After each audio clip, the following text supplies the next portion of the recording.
Good.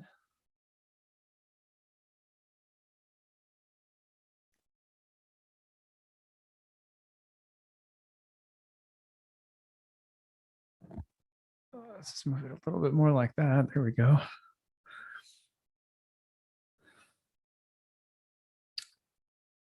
Okay, we are rolling. Let me just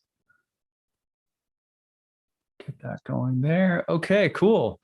Hey everyone, this is Achyuta Bhava from Nightlight Astrology, and today we're going to take a look at Saturn's upcoming square to Uranus, which is happening right alongside of Venus turning retrograde later in December.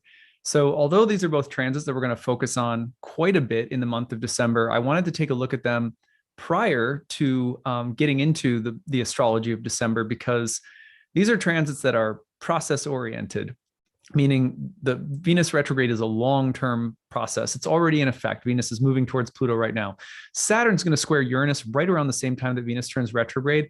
And this is the third time in 2021 that these two planets have come into a square. So it's really wise, if we want to understand these transits in particular, to do some tracking of them and treat them like a process that we need to be reflecting on actively, not just once, not just here's what to expect on this date as they square each other, but looking at it as though, you know, this is a transit that has a history behind it. So that's what we're doing today. I'm doing a live stream, so welcome everybody who's here live with me today. I've been doing some more live streams lately just because I really like the energy of them.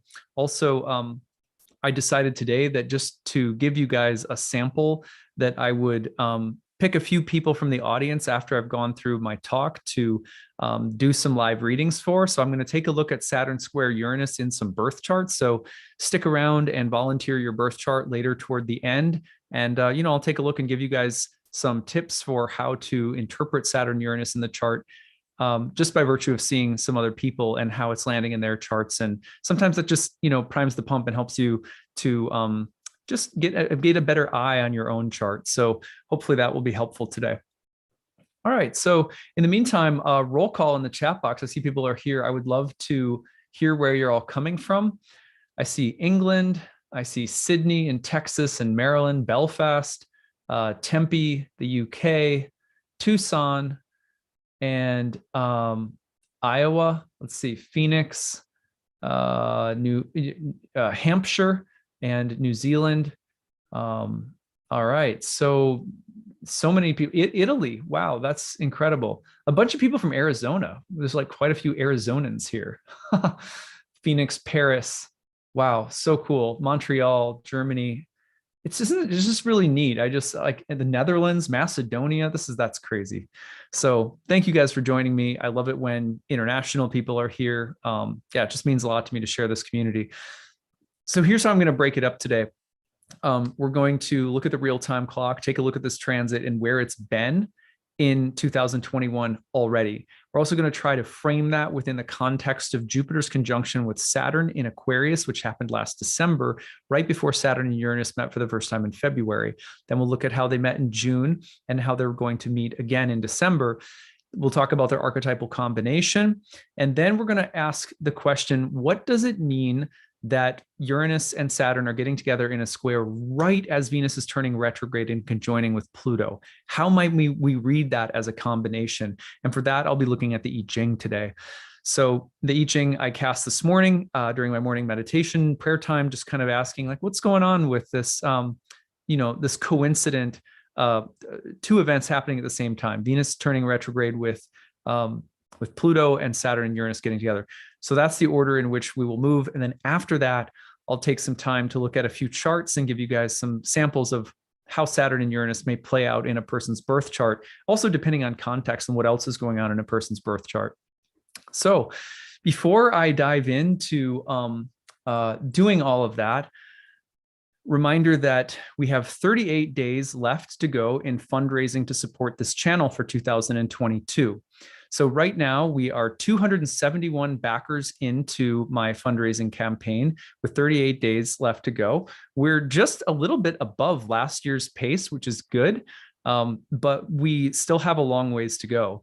So our goal is 1,367 backers total. We're just trying to see if we can raise more support from the audience last year than we did this year. Hopefully we can. We have 20,000 more subscribers in the last year than we had last year. So the hope would be that we can draw the same kind of support and generosity from the audience again this year. What does this do? Well, when you pitch in, you're supporting this channel and a small staff of people and me and my family. This is literally a big part of how I make my living as an astrologer. So when you pitch in, you're supporting me, you're supporting this creative content. You're saying, this is my channel, this is my go-to for astrology, or one of your go-tos for astrology, and I value it. Everyone values it differently. So if you don't have money to contribute, your prayers are deeply appreciated. Your support in any way is deeply appreciated. Even just a thumbs up on my videos, sharing them and subscribing to the channel, sending me an email once in a while when something means something a little bit deeper to you. Those things support me just as much. So if you're able to contribute financially, I deeply appreciate it. And when you do, you can also pick out rewards. Like I've got tons of exclusive video content that's only through the Kickstarter, including my comprehensive like astrology of 2022 video. I've got sun and rising sign horoscopes for all 12 signs for all of 2022 you can order. I have some personalized readings where I look at your birth chart, though there's only about 60 of those left. So those tend to go like right away. So if you want to get one of those, you have to go pretty quickly. The best deal I offer is if you are like, hey, you know what, I want to study in one of Achuta's classes at one point, you can pledge $900 and get any of my classes. If you're a current student, you can pick up any of the advanced programs. If you're a brand new student, you can pick up my year one course, which starts in June of 2022 and November of 2022. But you can also use it as a credit beyond that if you want to. Same for any of the programs. You can also bundle them. And if you bundle, say, year one and year two together, you're saving even more money on the program. So I always run this sale at the last, days of the year as a way of supporting this channel. And it's the best time of year if you know you want to study with me to use that discount, because we don't offer it again throughout the year. Okay, well, I hope to gain your support. I pour my heart into this channel every single day. This channel is literally my spiritual practice, and it's a huge joy for me to share it with all of you. And hopefully encourage all of us to have astrology as a spiritually enriching part of our daily lives. I'm a monk at this stage in my life. I'm like a householding monk. So, my astrology is sort of part of almost like an ashram mode of living. I get up in the morning, I mantra meditation, and I work out, and then I sit down, I read sacred scriptures, I gather my research, I write my notes, I create this video. It's like half of my day, every single day, year round. So I want people to know when you're supporting this channel that you're supporting someone who's, really making this the focus of their spiritual life, and hopefully to your benefit. So thank you guys, really appreciate it. And the link to the Kickstarter, I will put into the, I'm going to put into the chat box right now. It will also be in the description of this video and in the comments section of this video once the live stream is posted. So there's the link in the chat box right there. And if you guys have any questions about it, you can always email me, info@nightlightastrology.com. All right, let's pull up the real-time clock and get into our talk for today. I'm really stoked about this big transit coming up. It's the last exact transit of Saturn and Uranus, which to me is kind of like, well, thank God, because this is not an easy transit. For me anyways, it has not been easy. And I'm actually going to share with you a little of my own story of how this has been playing out in my birth chart, just to model it for you. And then hopefully, like I said, at the end, some people can come on, give me their birth chart information, I'll pop it up, and we will take a look at how the transits may have been affecting you in the past year and how they may continue to next month.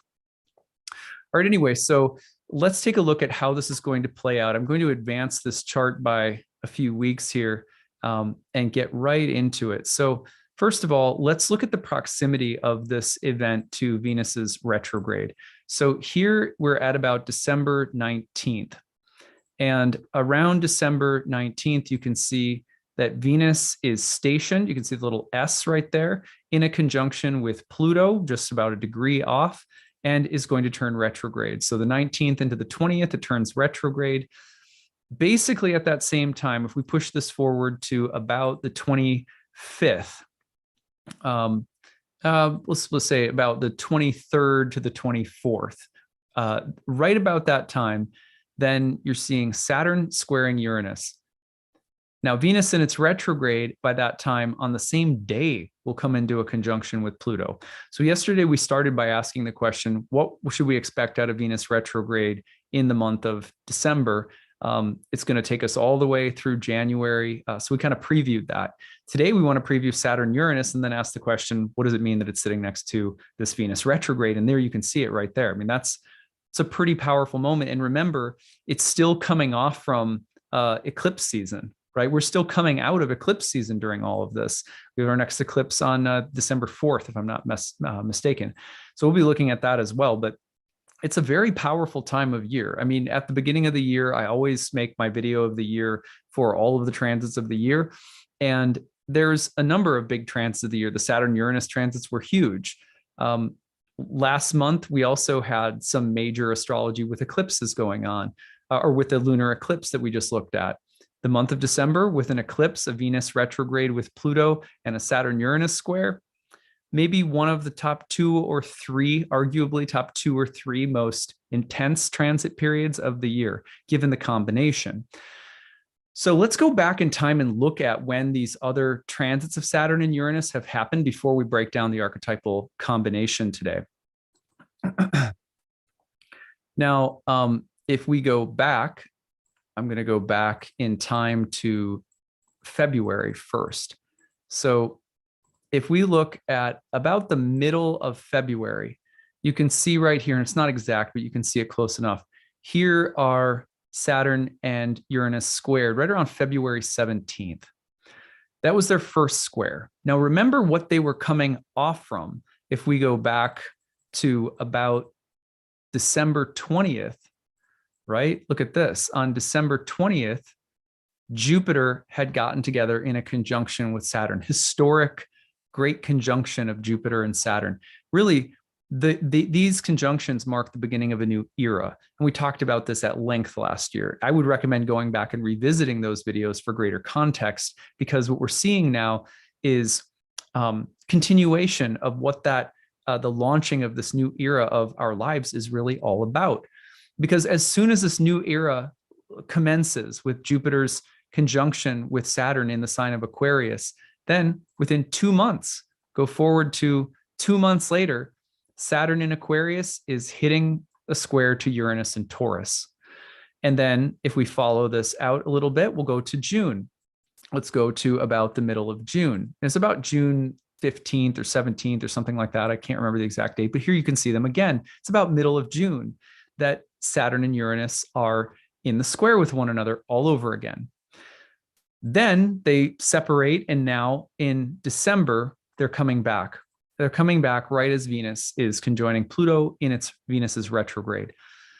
And then they don't come back again into an exact conjunction. Next fall, if we move this forward a little bit into, let's say, we're going to go to about October of 2022. In October of 2022, you're going to see that Saturn and Uranus get into the same degree range. Like if I back this up just a little bit here, you'll notice that Saturn is at about 18 degrees, and there's Uranus also probably even just a few days previous to this would have been. Yeah, so you can see they're both at 18 degrees around October 11th. So they hit the same degree, but they never become exact. And that's by October of 2022. So 2022, we still are working with Uranus and Saturn, but not nearly as intensely as 2021. So that's a silver lining to me, because this has been a difficult transit. So that's what we're looking at just from the technical standpoint. You guys know I like to lay it out so you can actually see it, see the timelines, and so forth. Now, what I want to do is I want to call on a couple of phrases that I just really love from you guys know one of my favorite books, The Archetypal Universe by Ren Butler. There's a couple of phrases that he uses that I'm going to use as like launch pads for us today for understanding Saturn and Uranus. So first of all, remember that Saturn-Uranus comes on rides in on the coattails of Jupiter-Saturn, which means the beginning of a new era. But that beginning of a new era is marked. The initiation of that new era is marked by the Saturn-Uranus dynamic. So what is that dynamic? careful and cautious changes in incremental openings and awakenings, a pattern of facing problems and finding solutions in succession. And then finally, the liberating side of structure and routine. Now, he goes on for another page and a half to talk about this combination, but I want to focus on that today for a few reasons. One is that when we think of Saturn and Uranus, you're thinking a little bit like the principles of expansion and contraction meeting one another. Saturn, of course, tends to be the cosmic red light, the no, the just wait a minute, take it slower, be more cautious. Maybe it's a negating principle. It's the cosmic no or the red light. But on the other hand, Saturn tends to grant things in time that have been done in all earnestness, with discipline and seriousness, with gravitas and maturity, through the slow, painstaking efforts that we make. Saturn recognizes things and often delivers amazing results through that kind of discipline and stick-to-itiveness and so forth. So it's a very interesting planet in that respect. Uranus, on the other hand, tends to be idealistic, rapid, revolutionary, progressive, ideologically driven by the desire for progress at all costs, sudden, disruptive, outside of the box, eccentric, sometimes perverse or unusual. Uranus can also be a rabble rouser. Uranus can be uncompromisingly perfectionist about things in its vision of what things should be or could be.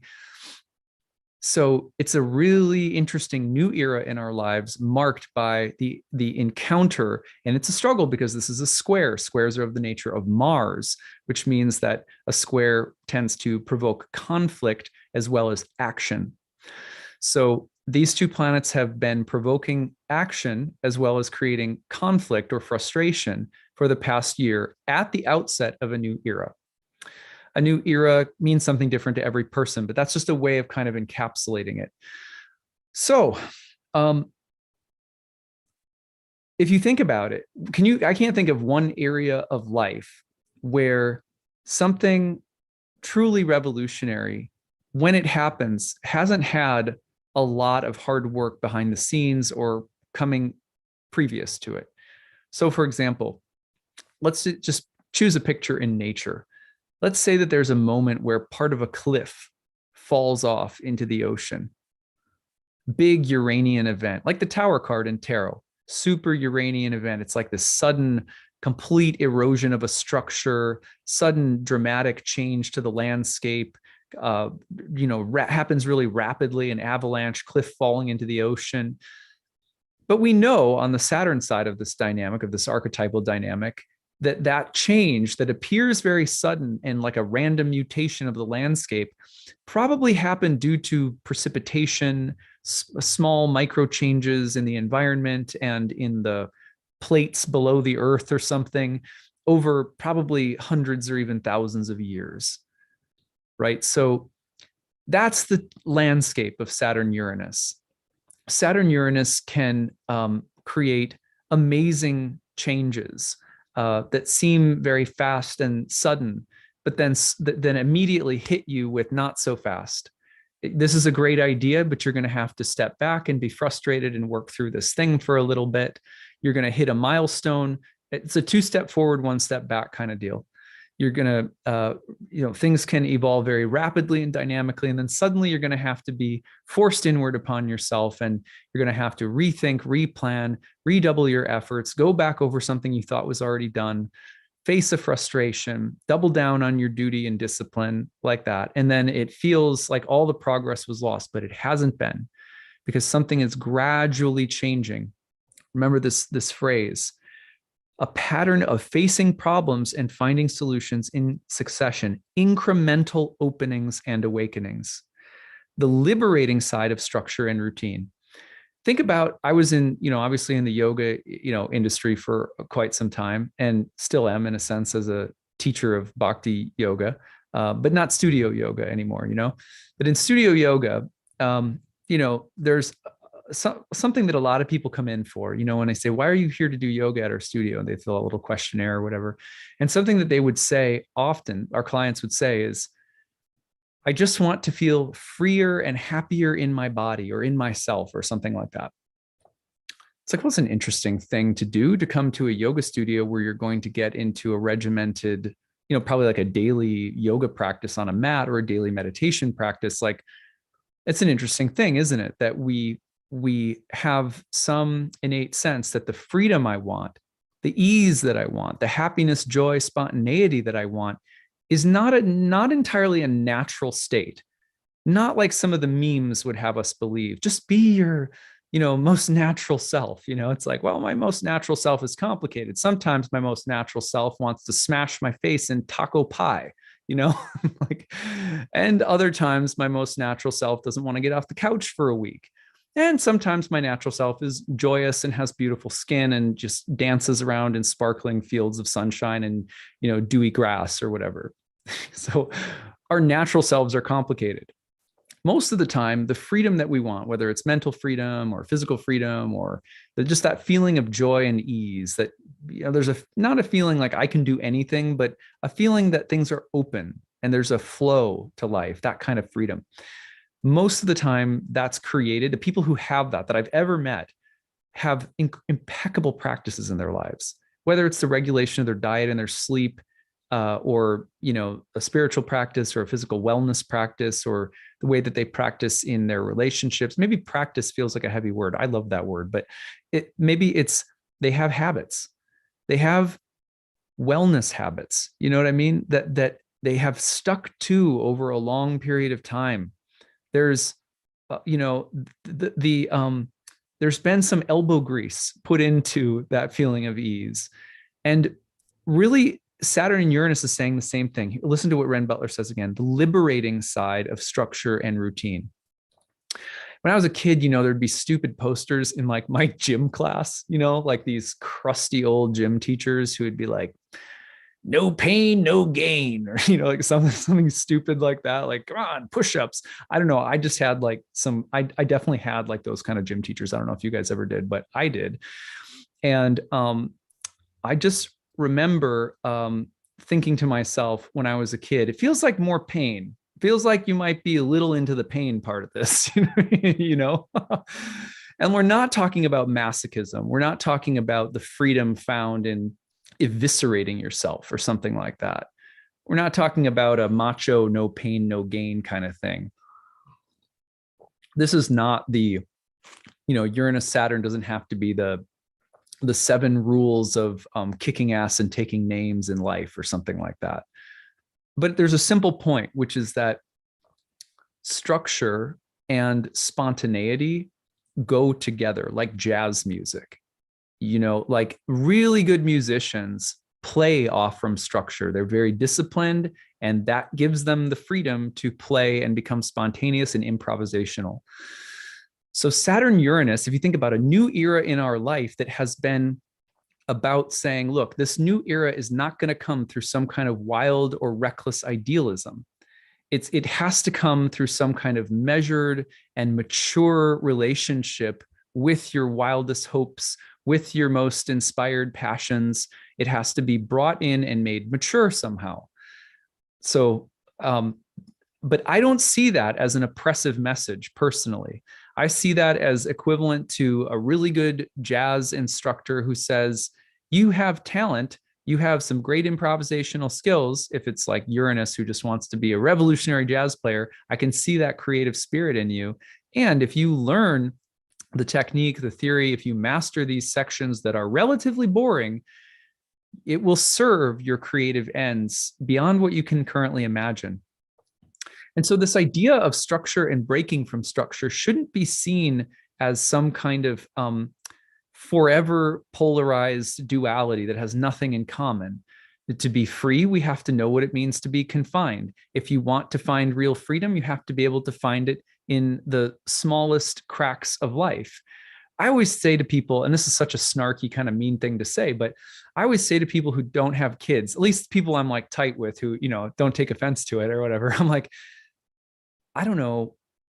Like, I don't know what I was doing with my time before I had kids, because kids come into your life, at least for me, and like there's a lot more stuff going on. There's like a lot more schedules, and you're responsible for other human beings from their bodily fluids and their food and the whole thing. So, and my wife, more than me, obviously breastfeeding and stuff like that. So, but I always talk to my friends, don't have kids. And they're like, oh, I'm just so stressed. I'm like, you're not stressed. You have oceans of time that you don't even understand, like just because I'm so, I just want to pull everyone into my, it's like, I want you to come into my crab in the bucket scenario, drag you into my suffering.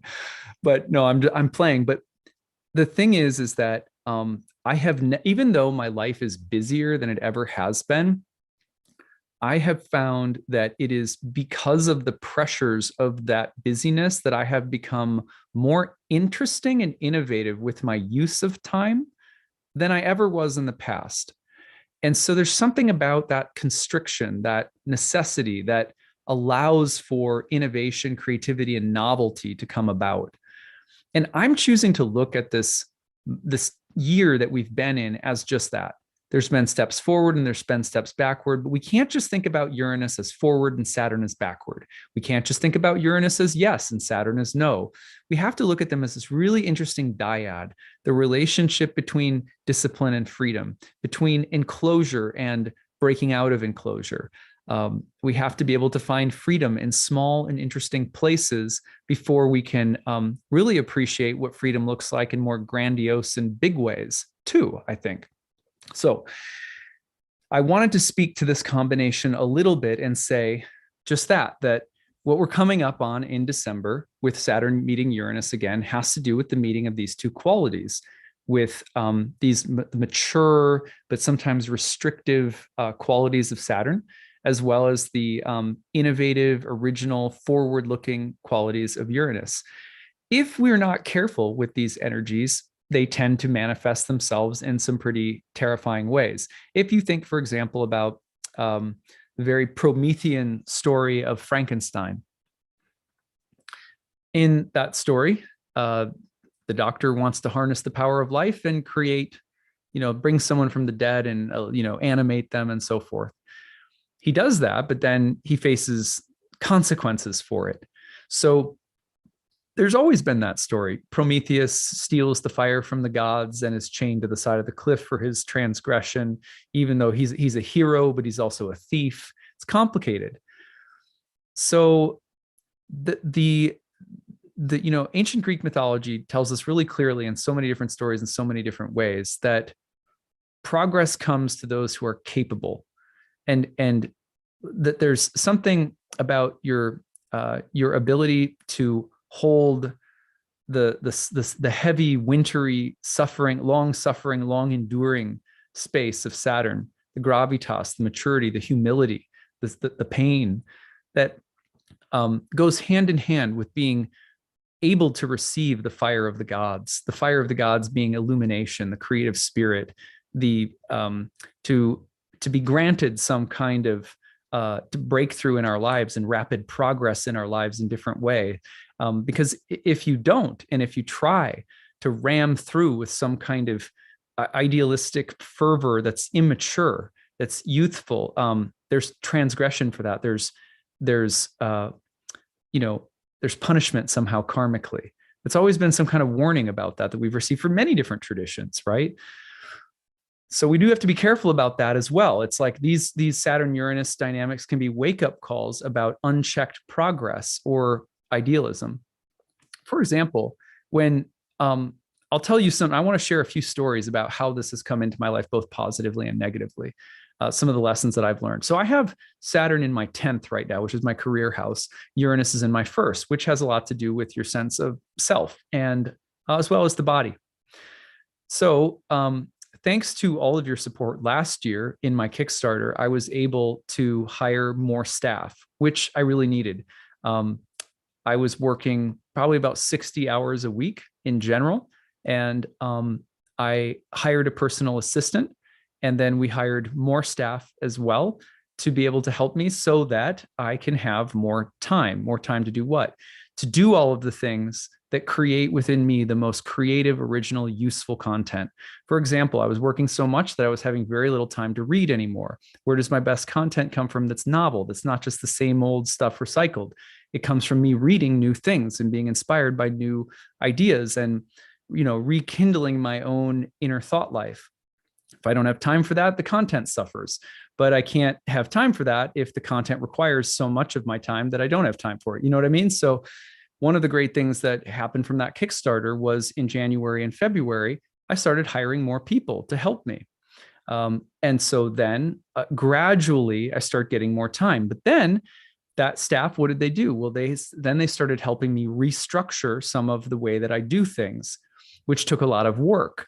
So by June, when it came back, we were launching my new courses, but with a totally new platform and done in a way that saved a ton of time and headache because I had a staff of people to help me design it and implement it in a new way.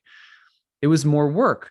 I haven't really honestly completely tasted the freedom of all of that hard work because it's been, oh my gosh, help is on the way. I'm going to have more time to do this. Okay, but now that the help is on the way, we have to create a structure, right? And then the structure has to be implemented.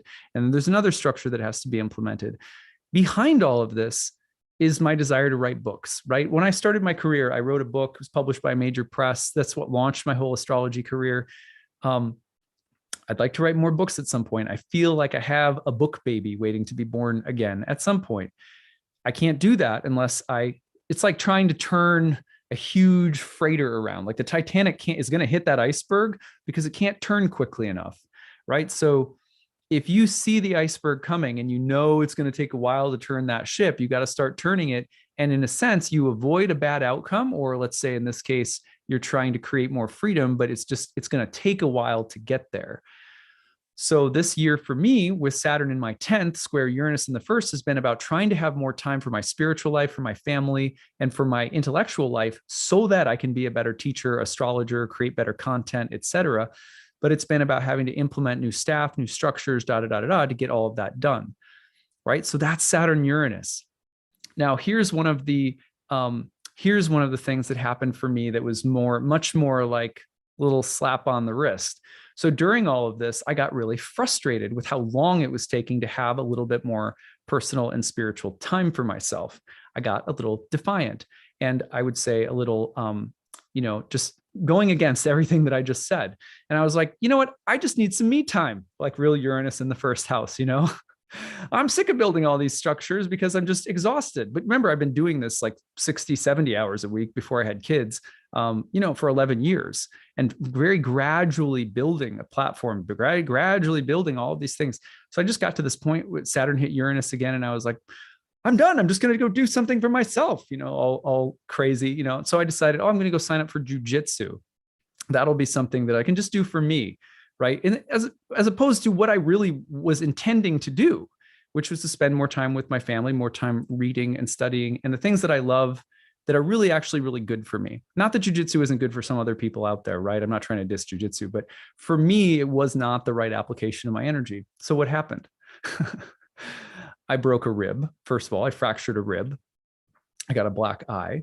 And then I got a hernia, which I have to now have surgically repaired. That all happened under Saturn Uranus in June. And then the injuries and accidents happened while Saturn and Uranus were still in orb, and Mars came through and hit both of them. So that's like your Frankenstein lesson, right? That's like I don't like that the process of freedom is taking so long. So I'm just going to try to ram my way ahead. And I went off script from what I knew in my heart was in integrity just for me. I have lots of friends out there who are really into jujitsu as a spiritual path, as a physical health path, and God bless them. I think it was really, really cool. I really liked it, but I got my ass kicked, right? And it was specifically because I was not heeding the very simple wisdom of this transit. You can see the freedom on the horizon, but it comes through patient, cautious, incremental openings that are done with a conscientious, mature, disciplined effort. You have to change a structure. It takes a while. There's freedom on the other side, but it takes a while. You want to be able to write your book or do this or do that. Follow the plan. It's going to feel a little 2 steps forward, 1 step back, but there's light at the end of the tunnel. So that's one of the biggest lessons I've learned from this Saturn Uranus year. And no surprise, Uranus in the first house of the body. My physical health got brought into it also. Just grabbed by the grabbed by the balls on that one, I'll tell you guys.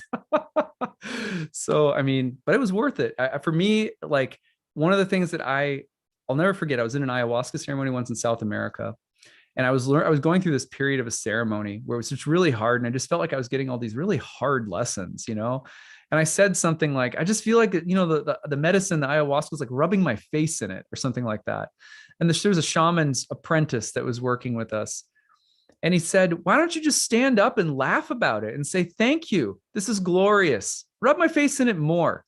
Because what does that attitude do? It's not that the universe will respond by kicking your ass harder as much as it is that the universe says, all right, see, if you have a joyful spirit, if you can laugh at yourself, if you can roll with the punches and be like, wow, what an amazing lesson that was. What a vivid portrait of the planetary energies. I got my butt kicked. How glorious, you know? If you can take that position, it's not that the universe will beat you down harder for it. It's that the universe will actually lift you up from within it because you're lifting yourself up. You're saying, hey, I accept this. This has been some hard lessons, but like, wow, I mean, you can't make this stuff up. It's so beautiful. You can't make it up, you know? So I recommend that perspective for people. If you get grabbed by the planets, just say a little hallelujah. What do you have to lose? I think the universe loves it when we just, in a way, it's not like we're celebrating our mess ups or our mistakes or our arrogance or whatever we might have fallen into. It's not like we're celebrating it, but we can celebrate how glorious of a teacher the universe is. We can actually be happy about it. You don't have to just be like, oh, why couldn't I have gotten it right? Maybe because you're taking your ego too serious. Maybe you're just taking yourself too seriously. Your ego is on display even in the way you're reacting right now. And that was sort of what this guy was telling me, is like, if you stand up and just have some, you know, joy about getting your face rubbed in it, you know, then the universe becomes a little bit less like a punitive teacher and a little bit more like, you know, an older brother or sister who's got you at a headlock giving you, you know, a noogie or something. It's like, we can take that view too. The universe is receptive to the way that we also want to receive the universe. It's like a very flexible, the divinity is very flexible with us. If we receive divinity in the spirit of joy, divinity is not going to be like, well, I'm not joyful, I'm wrathful. Do you know what I mean? So anyway, Saturn, Uranus, you might learn some hard lessons, trying to go too far, get pulled back, you know, and it can kind of suck. But at the same time, you can be joyful about it because the breakthrough can still be had. The overall breakthroughs that you're trying to create, it's not too late. It's never too late to, you know, get back to the mature step-by-step approach to creating change in our life. Most change does not come instantly, radically at some kind of, like desert shaman gathering. Although I've been to those, you know, and there's a lot of stuff that can happen, but like a lot of really substantive change in our life happens just like that cliff falling off into the ocean. It's gradual, it's step by step. And if we can allow ourselves to go through that kind of a process, we can find freedom in a lot of little nooks and crannies in life. And there's, you know, amazing things spring forth from nooks and crannies. Supernova can spring forth from tiny little places, right? So that's the idea here. Now we have to ask the question to ourselves, well, what does it mean that this Saturn-Uranus dynamic is happening at the same time that Venus is turning retrograde? So for that, I consulted the I Ching, and the I Ching came back with hexagram number 31, which is called attraction. And the gist, and it was no changing lines, the gist of this hexagram is really simple. What are you attracted to? Whatever you're attracted to, you will be submissive to. It's kind of a radical concept if you think about it. So let's just say, for example, usually we think to ourselves, I want a slice of pizza. I want, to go and do this thing. I want this kind of education, whatever it is. And we think this is what I want, and I am going to go do it. But from the standpoint of this hexagram, it's more like, I am caught in the tractor beam of an image that I desire. And then I become submissive to the pull that has on me. And then the question becomes, are you submitting yourself? Are you serving things in your life that are going to serve you in return, that will be reciprocal, that give as much as they take, and also that create virtue and that create peace, that create harmony, that create well-being, that create soulfulness, that create joy, and that ultimately lead us along, a meaningful spiritual path, which means we grow. We grow in wisdom, we grow in kindness, we grow as people. So are we, because here's the thing is inevitably we are going to serve and be drawn through the tractor beam of our desires. We're going to serve those things. Try to think about it that way just for now. Try to think about it that way rather than this is what I want and I shall go do or get what I want with my will. Rather think about it in return. An image has me. In the tractor beam, I get pulled toward it most of the time with not a lot of awareness as to why I'm being pulled by that image, why I actually desire that thing, which means I'm in service to something I don't understand fully, which usually means that I won't get great results, that thing will probably not, it may harm me in some way, or it may not lead me down a good path. The more that I don't understand about why I'm being pulled into something, and yet I think it's what I want and I'm going and doing this thing. So the hexagram 31 is sort of all about that. And the hexagram says, well, if you become aware of what's pulling you in, of what you've become a servant to, even a slave to, your desires in certain ways, and then you can be set free. If you become aware of why you're getting pulled into something that's unhealthy, you can be set free. And often this hexagram will come up as a way of saying, what are you attracted to? What's got you in the tractor beam, and why? And is it healthy for you? It's just a call to reflect on that. Now, on the other hand, this hexagram can also be a sign of saying, look, you're going to serve someone. We all serve a master of some kind. Is your master a cruel master, or are they a kind one? Are they generous? Do they want to give in return to you? Do they give as much as they take? Is it a renewable, sustainable resource, this thing that we're pursuing? Does it give back to others? Does it enhance our lives, our health, you know what I mean? And when it does, then this hexagram has a way of saying, the path is strewn with good fortune and blessings. When you're attracted to and in service to something that is truly good, then there's no way in which your life will not be benefited or blessed. And I see that. Now, what would all of that have to do with Venus retrograde? Well, one of the things that Venus retrograde with Pluto can do for us, very simply, put really simply, is it can expose our desires. It can show us, this is what you actually want. This is what you're lusting after. This is what has you in the tractor beam. And this is whether it's yielding good results or not. Because if it's yielding some rot, the rot will crop right up with Venus Pluto. But if it's yielding something healthy and beautiful, then it will show itself. If you've been hesitant to commit to something that you love or desire, and it's actually good for you, but you've been hesitant out of fear, Venus Pluto can say, this is something that's really beautiful and good and rich and life-giving. Pluto, the underworld, is not just death and darkness. It's also that which is primordial and life-giving. So Venus Pluto, here's something to be attracted to that you should let go and just give into it a little bit more, because it's actually going to serve you. I mean, how many times do we just cut ourselves off from the things that we desire because, we're afraid of goodness coming into our life? I can't tell you how many people, again, in the yoga world, ayahuasca world, we go to ceremonies, people so scared of this little cup of tea. And what are the effects of it? The effects of the cup of tea were, for most people, were purgative, deeply healing, profoundly life affirming, stuff like that. People be so scared of it. And I've had to reflect upon this myself so many times. Why am I so scared of something that, there's some scary parts of an ayahuasca experience, of course, but the process of this is bringing greater peace and health and wellness. It's pointing me in the direction of sustainable spiritual resources in my life, from people to practices. Why am I afraid of this?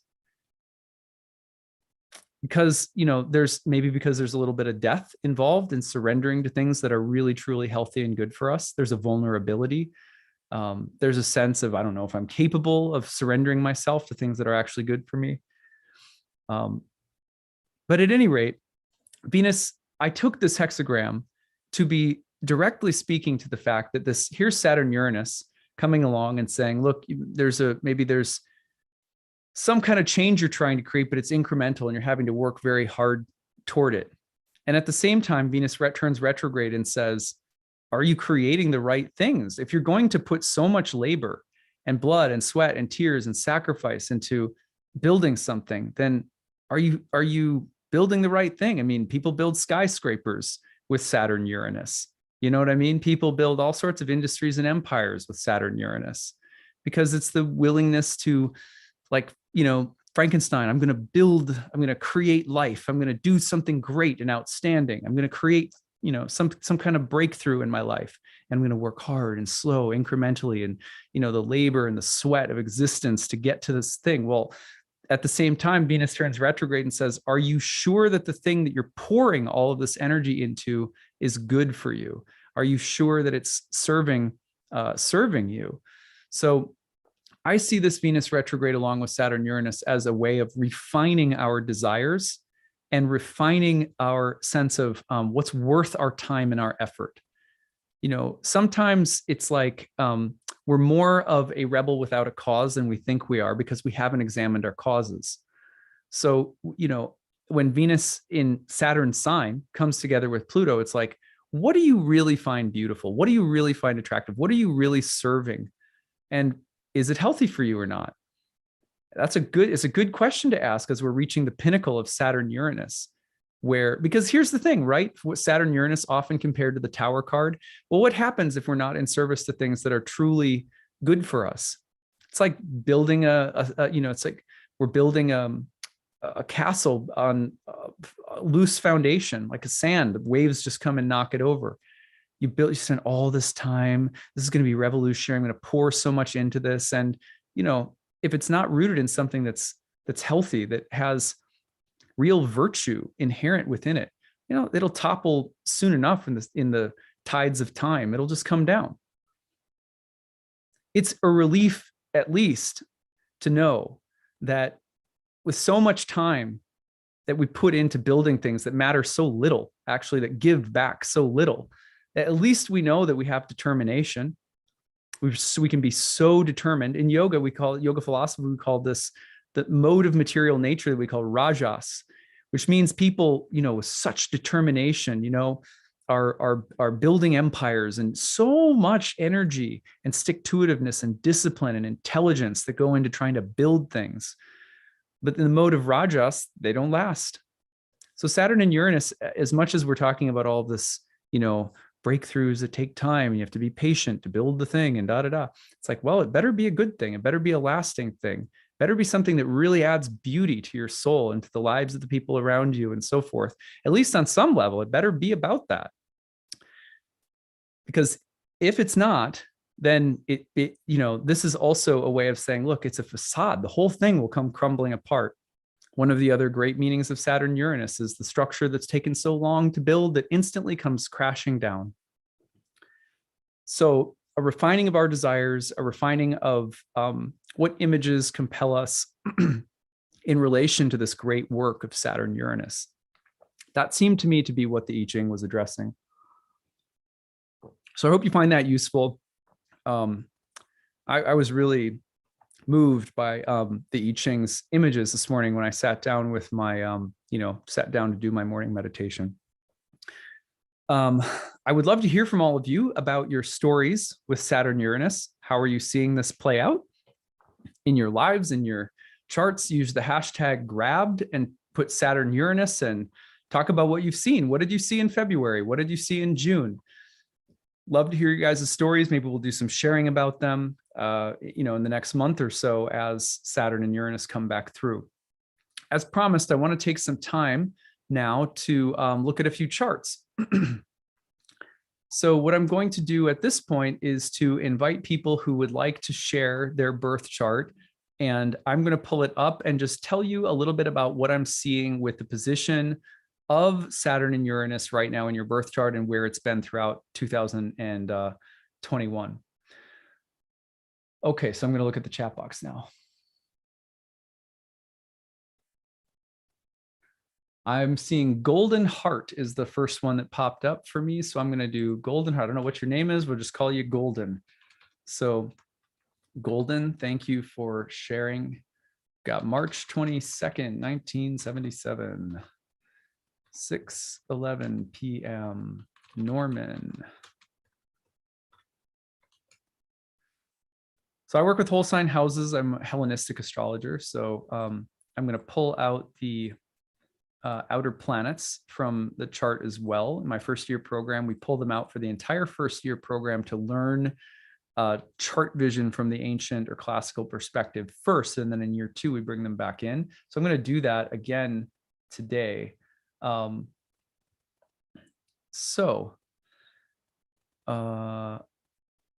Okay, so I'm going to share this on the screen right now. And let's go ahead and take a look.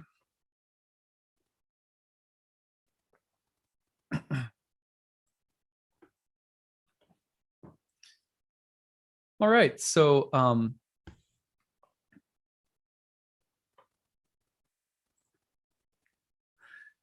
here's Golden's chart on the screen, and I'm just going to highlight for you the areas that Saturn and Uranus have been in so far.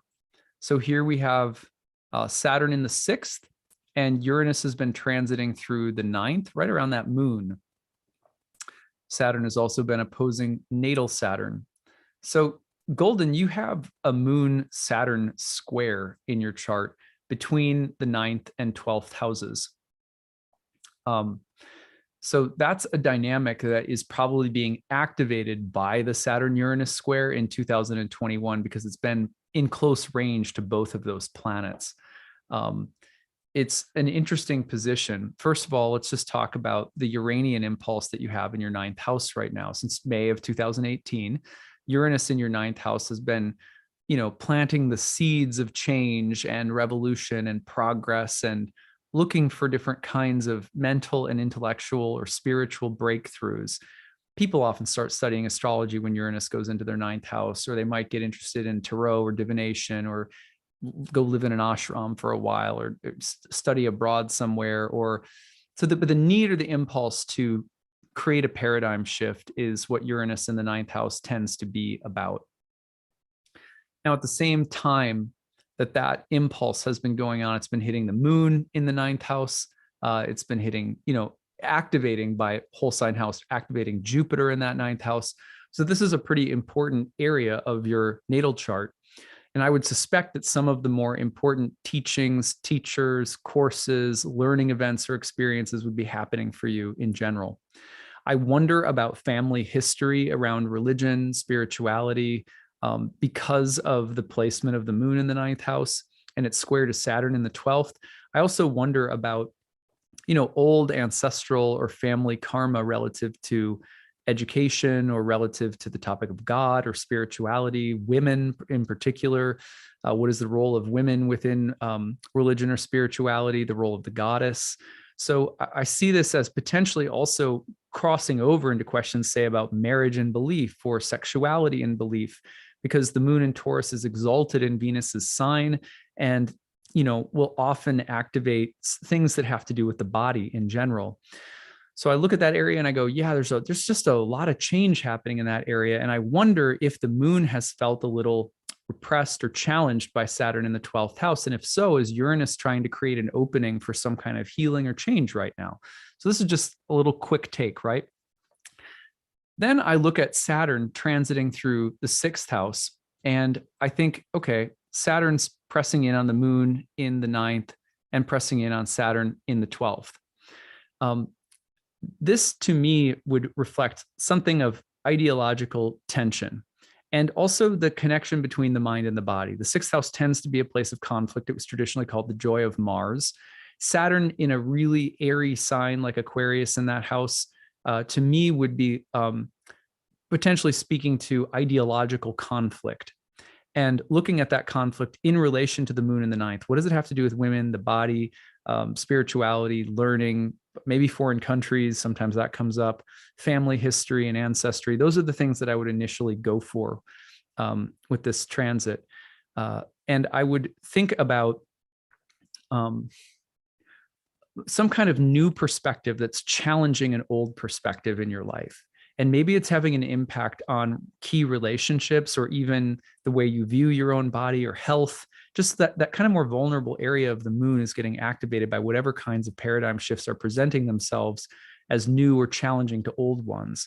So that's the main thing that I'm seeing in your chart, Golden. And of course, usually in sitting with a client and talking to them, I can get some feedback and roll through some other possibilities if that one isn't sort of resonating, because these are these fields, houses, planets can be pretty multidimensional or multivalent, which means there's other possibilities for how things could be expressing themselves, but those would be the ones that I would go for first. And with the transit coming up in December, I would just think it's another big moment for these kinds of topics to be active in a really strong way.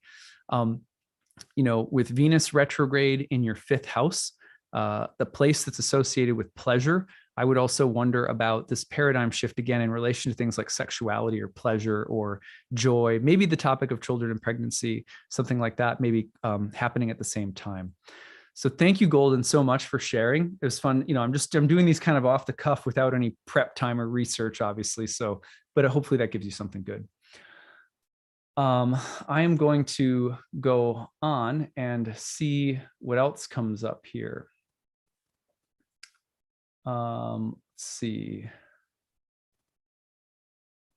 I see Katrina. Okay, so I'm going to go pull Katrina's chart up here. Thank you, Katrina.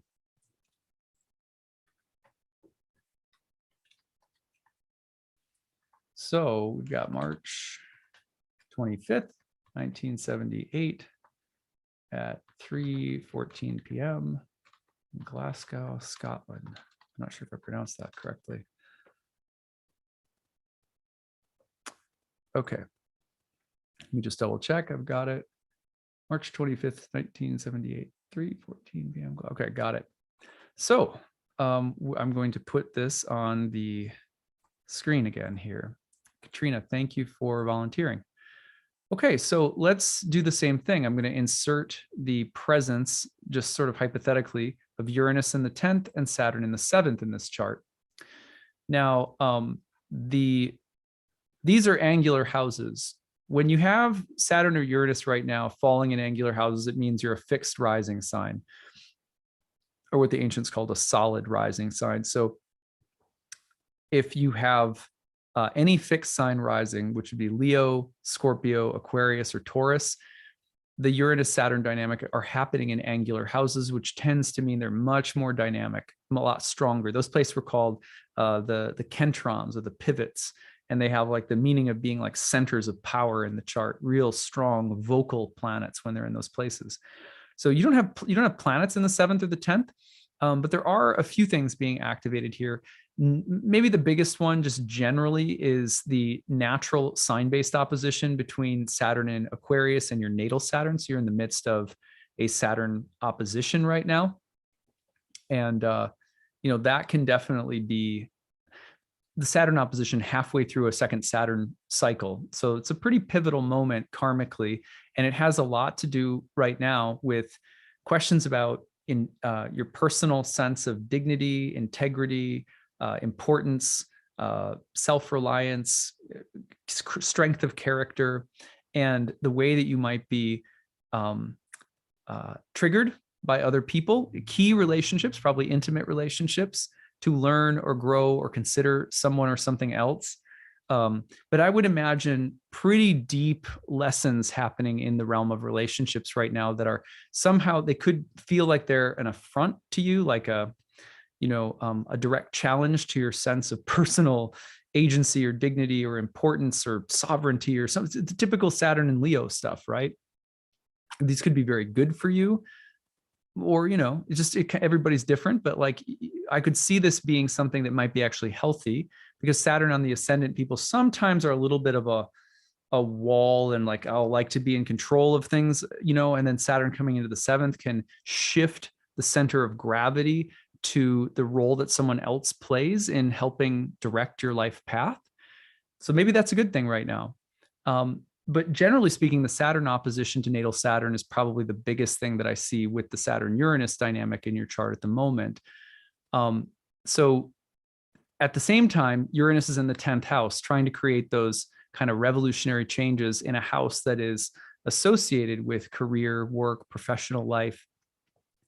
So as Uranus is trying to create those breakthroughs, Saturn in Aquarius in the 7th house might be suggesting that there needs to be, for as much as you might want to create newness in your career, that there's the need to address certain kinds of issues in relationships or in your social life or in the social arena generally. For example, I could very easily see if you're in a workplace that you have some load of responsibility with Saturn on the ascendant. A lot of people with Saturn on the ascendant will be responsible types. So they'll be given a lot of responsibility or power or authority or something like that. And I wonder if the revolutions are happening in the workplace, for example, that in concert with Saturn in the 7th, our conditions socially are changing somehow that create a lot of pressure on you to change your identity or to adapt in a way that's really difficult. For example, COVID has changed a lot of work environments. How has that been? How does that affect someone with Saturn on the ascendant?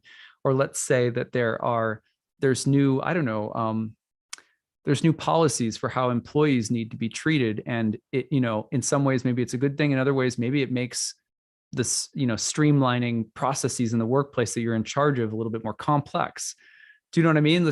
I have no idea what they would be. I'm just trying to get at what looks like some question about you and how you're being asked to evolve or adapt or change and how resistant you are or not to that because of this revolutionary energy in your career house and because of the expectations or obligations of Saturn in either the marriage house or a house that can describe some kind of social pressure in general that you're facing. I think that this is going to step up for you a lot more in 2022 and 3 than it probably has already due to Saturn moving into the opposition with natal Saturn during this next year. But you probably started experiencing some of these changes in the previous year. Now, the other possibility that I would look at here would just be generally, are there some interesting, but not totally clear connections between the workplace and relationships that are demanding a lot of time and energy at the same moment? Meeting someone new, being at the crucible point of an important relationship, while there's also a lot of transformation happening in the workplace. The two don't necessarily have to be intimately connected to both be having an impact on you and your sense of self or health or your sense of individuality or something like that. Okay, so again, spitballing a little bit here, but I hope that was helpful for you, Katrina. Thank you for that. I'll take one more and then we'll be done for the day. I just wanted to give you guys, just some sense of, when I see people reading charts, it helps me go back and look at my own chart. It just kind of gets that symbolic mind working. So if you know something about astrology already, you should be able to go back into your chart. And by seeing me talk about houses and combinations, sort of maybe get a little deeper insights. I feel like it's so hard being in the vacuum of looking at your own chart by yourself all the time. So, one of the things that I'm really big about in my classes is getting people together so that we can all look at charts and work through theory together, and just being exposed to the way other people process symbolism in general tends to stimulate new insights for ourselves and how we read our own charts and charts of other people. So at any rate, okay, so I'm going to look at one more here and then we'll, good Lord. It's like a crazy, when I was a kid, you'd put seeds into the popcorn thing and then they start spinning. This was before microwave popcorn, I remember. And then all of a sudden you'd see them popping up and then the whole tower would start filling up and then coming out the thing. That's like the chat box right now. It's a good thing that people can't get injured in chat boxes by this kind of stampeding. So whoever made me aware of that crazy thing that happened at the concert last time I did this. Okay.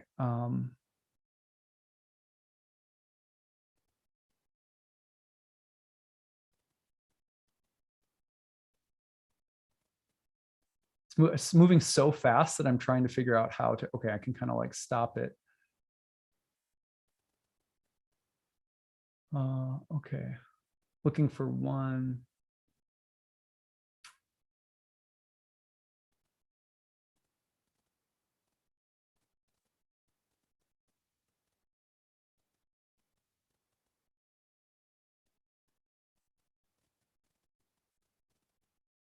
Oh, see, it's like every time I click on one, it just keeps flying. So I'm having, uh,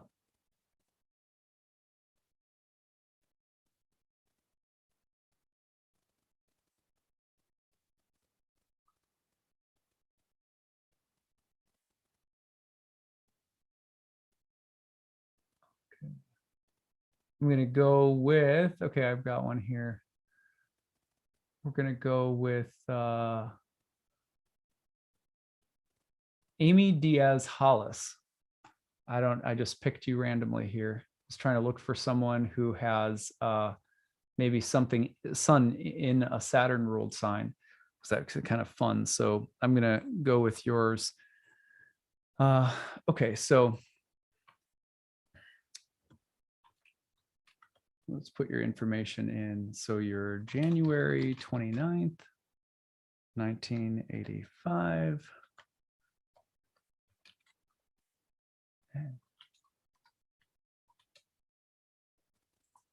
All right, Amy, I've got January 29th, 85. Yeah, okay, got it. So I'm going to put this up on the screen now so that you can see it. This will be our last one for the day. Okay, so here's Amy's chart. And I wanted to pick someone who is an Aquarius, if possible, or maybe born under a Saturn ruled sign. So we've got the best of both worlds here. We have a someone with Saturn ruled sign rising. Amy's got Capricorn rising with the sun in Aquarius. So we are looking through lens of Saturn in the second, while Uranus is in the fifth. So these are the two placements, right? So we're talking about a second house, fifth house connection with a sun and moon in the second and fifth house. So wow, this must have been a really dynamic 2021 for you, with Saturn conjoining your sun, Jupiter conjoining your sun, Saturn squaring your natal moon, Uranus squaring your sun, Uranus conjoining your moon a few times. So, you know, it's like a little cosmic initiation that you've had in the past year with both luminaries getting so lit up. What to speak of the fact that this year you also had Pluto conjoining Mercury and your ascendant, which is going to come back again in the year ahead. So when I look at that combination and I see, hey, look, Pluto and Venus are going to get together on your ascendant when they retrograde as well. The first thing I think of is major transformation, either of identity or body, like health, physical appearance, lifestyle, diet, exercise, plastic surgery. These are the kinds of things that I'm used to seeing. Health questions. But then second part is identity questions. Who am I and what am I doing with my life? On the ascendant, we tend to embark upon a whole new chapter, and it often comes through the pain of Plutonic transformation. For example, my father is a Capricorn rising. He, I think I told you guys in a recent video that when Pluto conjoined my moon, we found out my father was seeing someone else, my parents got divorced, etc. But when Pluto crossed his ascendant, he broke up with that person that he had left the marriage with my mother for, and is now single. So Pluto over the ascendant was a brand new chapter of life for him. In many ways, very healthy. He would say that now. He has said that now. But it happened as the result of this, in some ways, like a painful event, which was a breakup. So Pluto's over his ascendant again. This happened about last year, as Pluto was right around that 25, 26 degree marker of Capricorn, that he broke up with his girlfriend. This year, it comes back on the ascendant and he has COVID. Now, he's starting to recover from COVID, thankfully. But my point is that when Pluto goes over that point, and what to speak of Venus retrograding with Pluto on that point, your character, your identity, your body, core issues are going to be transforming. Maybe there's a little bit of pain, a little bit of that quality of death and rebirth going on with it, but the regenerative part of this is what you have to look forward to. I would say between now and March, there's quite a bit that you're going to go through. So kind of just buckle up. But you already went through some of it this year, right? You already had Pluto go over your ascendant once. So you might already be familiar with Pluto. And honestly, sometimes the second pass or third pass of Pluto over the ascendant is going to bring about more of the initiation of the next phase than the kind of death part, which sometimes comes first on the first pass or something like that. So, that's what I would look at initially for your chart going on right now. But then secondarily, with Saturn and Uranus squaring across the second and fifth, first of all, I think what's going on right now around the topic of money, finances, what's going on around, business or work. Saturn in the second is probably doing a lot of more responsible, heavy lifting around money, finances, work, business, resources, jobs, stuff like that. It's a good year. You've had Jupiter in there, so there's probably been some success or some opportunities for growth. Sometimes there's also big expenses that come through, or alternations between expansiveness and contraction with Jupiter and Saturn in the money house. Also around this have been questions about the fifth house. So the fifth house, Taurus placement with the moon in there, will sometimes signal, hey, I'm having a kid, I'm getting pregnant, I'm having a child for the first time, or I'm having another child. So the idea of a creative renaissance or revolution in your life with Uranus having entered the fifth house, that's been developing slowly since May of 2018 when Uranus entered that fifth house. Now, as it continues to, kind of churn through that house, it starts hitting the moon. Well, the moon is the ruler of your seventh house of marriage. The moon is connected to home and family. The moon in Taurus can be a very fertile planet in the fifth house of pregnancy. So I also wonder, with Pluto over the ascendant and Uranus on the moon, are you becoming a mom? Are you becoming, a spouse? Or has there been some big identity change relative to the topics of like domestic life or family life or marriage life? Maybe. On the other hand, has this been a period of time where there's some need for total physical and creative transformation? I'm changing my body.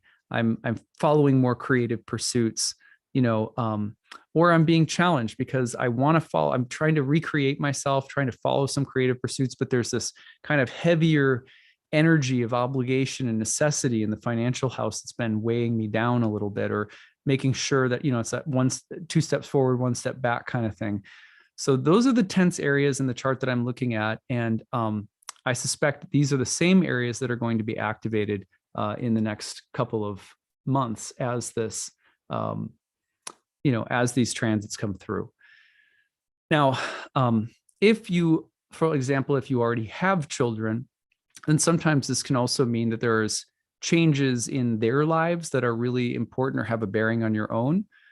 For example, I don't know, let's say your kids are getting to an age where there's more personal freedom available to you, or you're going back to work, or so there's other life changes that could involve, something if you already had children or whatever the case might be. But questions about joy, creative fulfillment, finances, and money, obligations in the material sense happening, those are the tensions between Saturn and Uranus, at the same time that Pluto's pulling over the ascendant, being like, die and be reborn. It's such an intense transformative energy and such a personal place right now for you. So I'd be curious to hear what you've been going through in the past year. I think you have probably the most intense placements of any that we looked at today. But I'm scrolling up to see if I can find, kids will be moving closer to me soon, Amy says. Interesting. See, that would be pretty much right in line with this. Amy, did you have any major events in 2021 that kind of coincide with any of these themes? I'm curious with Pluto having gone over the ascendant already.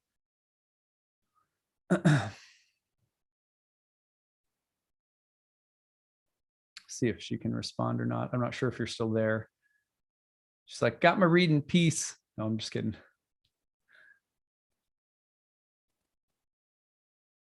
So in the meantime, while we're waiting, yes, you'd love to chat more. Maybe you don't want to reveal so much in a public chat box. I get that. If you want to write to me, it's info@nightlightastrology.com. I'd love to hear a little bit about your story. So in the meantime, I hope that this gave all of you some creative insight and inspiration for reading this transit. It was fun to hop on live with all of you today. Don't forget, my Kickstarter is underway. We've got, 39 days left or something like that. And we're still, we still need about, 1,000 more backers. So we're slowly trying to gather as much support as we can from all of you guys. I really appreciate it. Pitch in. I'll put the link in the chat box one more time. Any and every donation helps us get where we want to go.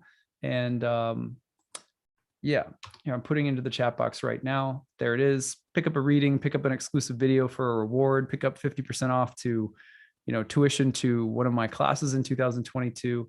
Appreciate your guys' support, and we will see you again tomorrow.